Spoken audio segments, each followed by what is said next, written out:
మీరు ఎలా వస్తారో మేము చూస్తాం. నాకు వారి మీద, వైసీపీ నాయకుల మీద ఈరోజు చెప్తున్నాను, మొదటి నుంచి చెప్తున్నాను, వ్యక్తిగతంగా నాకు ఎవరి మీద కక్ష ఉండదు. మనస్ఫూర్తిగా నా గుండెల మీద ఆత్మసాక్షిగా చెప్తాను, నాకు ఎవరి మీద కోపం ఉండదు. కానీ మీరు సగటు మనిషిలో, ఈ దేశంలో ఉన్న సగటు మనిషికి, సగటు మధ్యతరగతి మనిషికి, సగటు రైతుకి, సగటు యువకుడికి, సగటు యువతకి మీరు కనుక భయభ్రాంతుల్ని క్రియేట్ చేస్తే దాన్ని ఎదుర్కొనే కదా ఇక్కడ దాకా వచ్చాం. మీకు 151 సీట్లు వచ్చినప్పుడు కదా, నేను 2 చోట్ల ఓడిపోయినప్పుడు కదా మేము ఎదుర్కొని బలంగా నిలబడింది. అంటే గుండెల్లో ఎంత దమ్ము ఉండాలి, రక్తంలో ఎంత వేడి ఉండాలి మీలాంటి వాళ్ళు తట్టుకోవాలంటే. నాకు తెలిసిన సినిమాల నుంచి వచ్చినవాడిని, సినిమాలో డైలాగులు చెప్పను నేను. కుత్తుకలు కోసేస్తాం, మిడకాయలు కోసేస్తాం అంటే కోయడానికి మేమేమన్నా చొక్కా ఇప్పి చూపిస్తామా?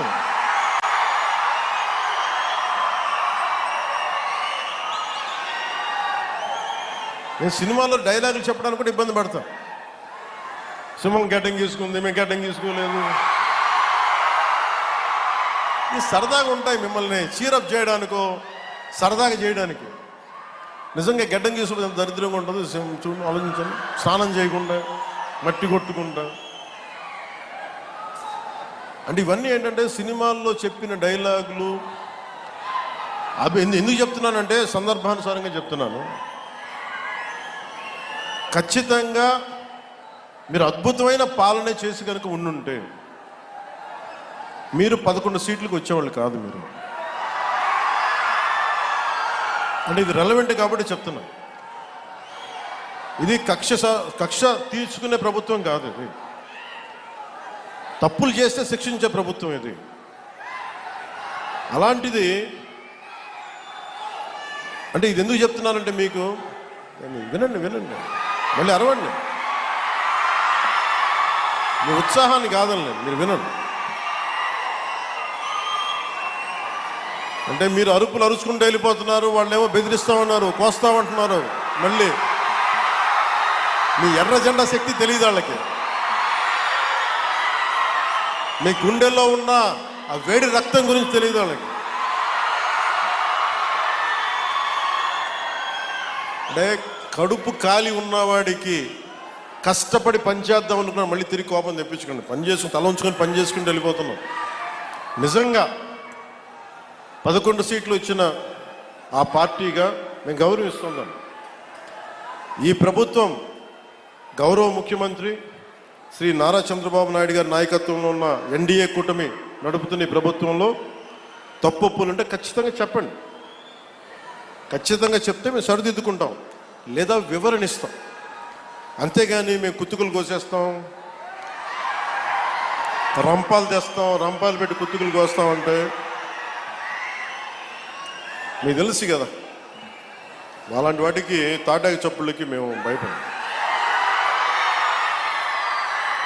సో జల్ జీవన్ మిషన్కి 2019 నుంచి 2024కి నరేంద్ర మోదీ గారి ఆధ్వర్యంలో నాయకత్వంలో ఉన్న కేంద్ర ప్రభుత్వం మన రాష్ట్రానికి 26,000 కోట్ల రూపాయలు శాంక్షన్ చేసింది, మనకి ఖర్చు పెట్టమని. మీరు ఊహించండి ఎంత ఖర్చు పెట్టారో వీళ్ళు. 26,000 కోట్లు మొత్తం ఇస్తామంటే దానికి మ్యాచింగ్ గ్రాంట్ ఇవ్వకపోవడం వల్ల 4,000 కోట్ల రూపాయలు ఖర్చు చేయగలిగింది.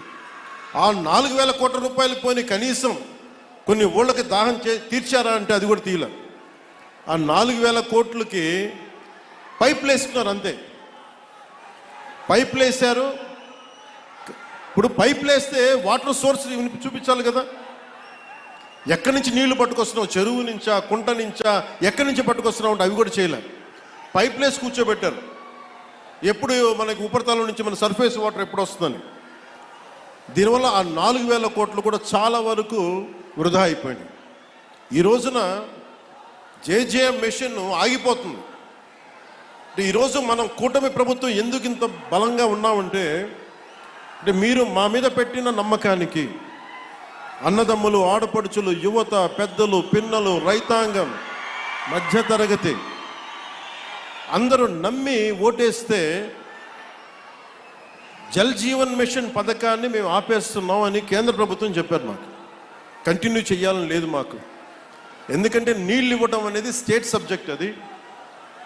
ఇది ఇన్ని రాష్ట్రాల మీద మాకు భారం అయిపోతుంది, మేము ఇవ్వలేమంటే ముందు నేను వెళ్ళి విఆర్ పాటిల్ గారిని కలిసి, జలశక్తి మినిస్టర్, కేంద్ర మంత్రివర్యులు వారిని కలిసి వివరించాను. సార్, గత ప్రభుత్వంలో 26,000 కోట్లు మీరు ఇస్తే మేము 4,000 కోట్ల గత ప్రభుత్వం ఖర్చు పెట్టింది. అది కూడా ఇంత అవకతవకలుగా. ఈ రోజున కనుక మీరు ఇవ్వకపోతే మాకున్న సమస్యలు విని మన ప్రకాశం జిల్లా వెలుగొండ ప్రాజెక్ట్ దగ్గర నుంచి మన పల్నాడు, అలాగే మనకి అనంతపురం, శ్రీకాకుళం ఎక్కడైతే ఉన్నాయో అన్ని దాదాపు మేజర్గా ఇవి, మిగతా అన్నిటికీ అన్ని ఎక్కడైతే నీటి ఎద్దడి ఎక్కువ ఉందో వీటన్నిటికీ దాదాపు ఒక 83,000 కోట్లు, 84,000 కోట్లు అవసరం అవుద్ది. 26,000 కోట్లు కూడా సరిపోదనంటే వాళ్ళు అసలు మేము రూపాయి కూడా ఇచ్చే పరిస్థితిలో లేము, అంత ఇబ్బందులో ఉన్నామంటే కేవలం మనం 151 సీట్లు ఇచ్చాం కాబట్టి, ఎన్డీఏ కూటమిని గెలిపించాం కాబట్టి మా గొంతు బలంగా, మా గళం బలంగా వినిపిస్తే తర్వాత గౌరవ ముఖ్యమంత్రి చంద్రబాబు నాయుడు గారు, నేను ఇంకొకసారి మరోమారు జలశక్తి మినిస్టర్ గారి దగ్గరికి వెళ్ళి ప్రధానమంత్రి గారికి వారికి చేస్తే ఈ రోజున జేజీఎం ప్రాజెక్ట్ మొదటి విడత మనకి 1,390 కోట్లతోటి మన ప్రకాశం జిల్లాలో మొదలు పెడుతున్నామంటే దానికి మీరు మా మీద పెట్టుకున్న నమ్మకం, కేంద్ర ప్రభుత్వం మన మీద ఉంచిన నమ్మకం.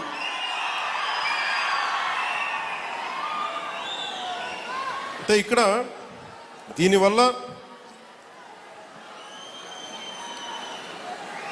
నేను ఒక 4 దశాబ్దాల పైనే కనిగిరిలో పెరిగినాడు. 4 దశాబ్దాల క్రితం మొట్టమొదటిసారి స్వాతంత్రం వచ్చాక మన ప్రకాశం జిల్లాలో చేపడుతున్న అతిపెద్ద తాగునీటి సరఫరా పథకం ఈరోజు మనం జల్ జీవన్ మిషన్ ద్వారా చేపడుతున్నాం.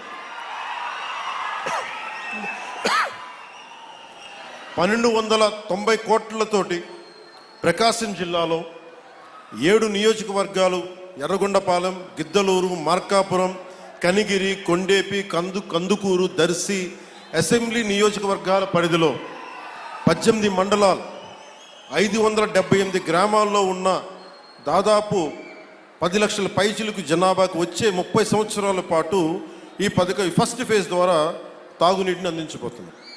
దీనికోసం ఒక water treatment plant, 19 సంపులు, 31 over head balancing రిజర్వాయర్లు, 334 ఓవర్ హెడ్ ట్యాంకులు, 5,000 కిలోమీటర్ల మేరకు పైప్ లైన్లు వేసి శ్రీ పూలసుబ్బయ్య వెలిగొండ ప్రాజెక్ట్ నుండి ప్రజలకి, మన ప్రకాశం జిల్లా ప్రజానికానికి నీరు అందజేయబోతున్నాం.